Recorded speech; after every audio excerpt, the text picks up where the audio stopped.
Salut mes chers élèves, aujourd'hui je vous présente une séance de lecture.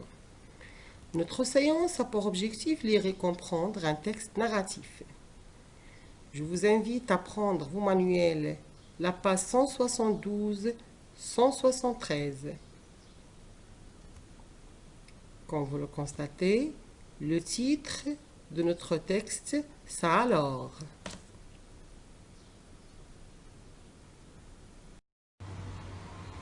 Avant de commencer l'étude du texte, je vous invite à survoler le texte.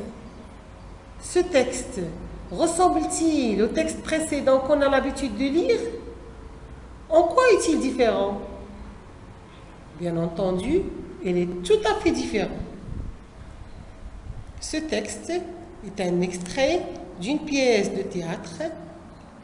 On le voit bien, il s'agit d'un échange de paroles entre deux personnages.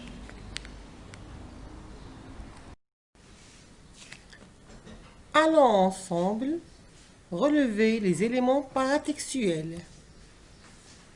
On commence comme d'habitude par le titre. Le titre, ça alors, il est en caractère gras, noir. Il nous incite à lire le texte. Donc le titre, il est incitatif.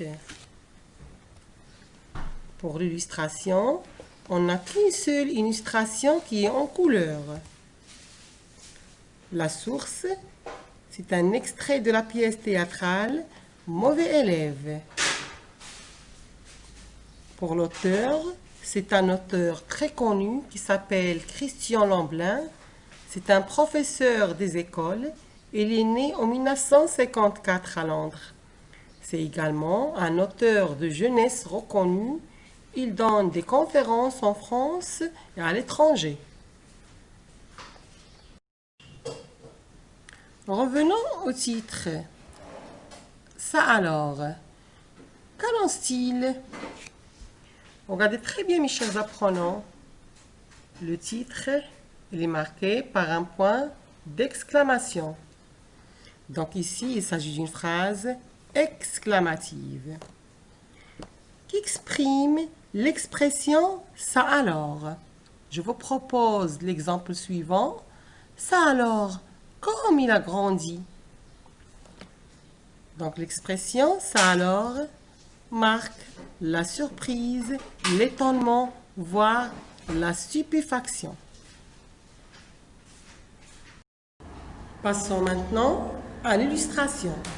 Que vous suggère cette illustration?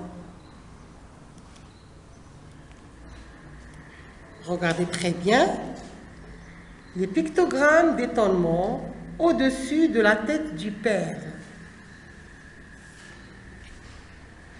Que marque-t-il? À votre avis, pourquoi le père est-il étonné?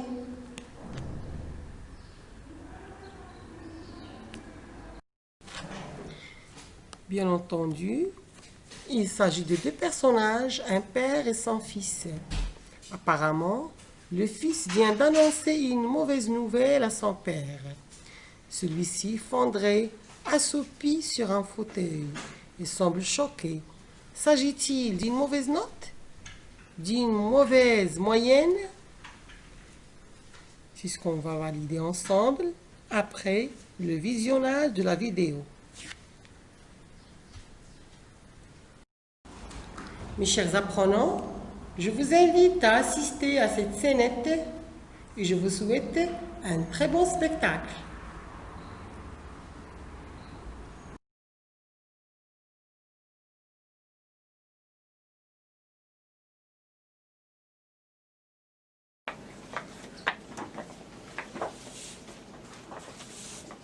Maman, tu sais? Non, je ne sais pas encore, mais je ne vais pas tarder à savoir. En classe, il y a une fille, elle est assise à côté de Jérôme, elle arrête pas de faire des bêtises. Ah bon? Mais qu'est-ce qu'elle fait? Ben, je te donne un exemple. Elle prend la gomme de Jérôme, elle la découpe en petits morceaux et elle les jette en l'air, comme si c'était des confettis. Et la maîtresse ne dit rien? Ben si, elle a puni, mais ça ne sert à rien, elle ne fait jamais ses punitions.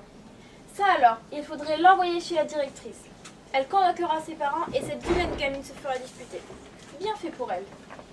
Tu as sûrement raison, maman. Mais j'espère que ses parents ne seront pas trop sévères. Dis-moi, cette jeune fille n'est pas ta copine, j'espère. Oh non, mais je la connais bien. Elle n'est pas assise à côté de toi. Oh non, moi je suis assise à côté de Jérôme. À côté de Jérôme. À côté de Jérôme. Mais alors, si tu es assise à côté de Jérôme, la petite pénible qui découpe les gommes, la casse-pied qui ne fait jamais ses punitions, c'est toi. Et oui, et la pauvre maman qui va se faire convoquer chez la directrice, c'est toi. Pauvre maman, elle voulait que je sois la première de la classe. Eh ben elle a gagné, je suis la première, mais en commençant par la fin.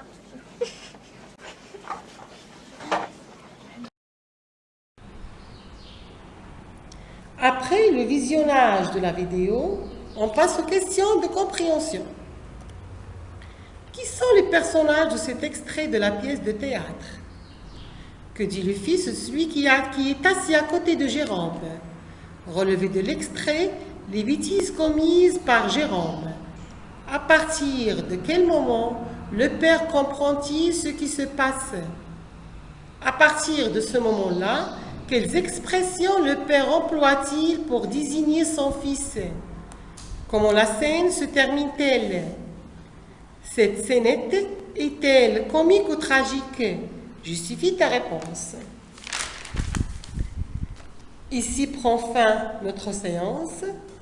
Je vous donne rendez-vous la séance prochaine pour la correction. À bientôt.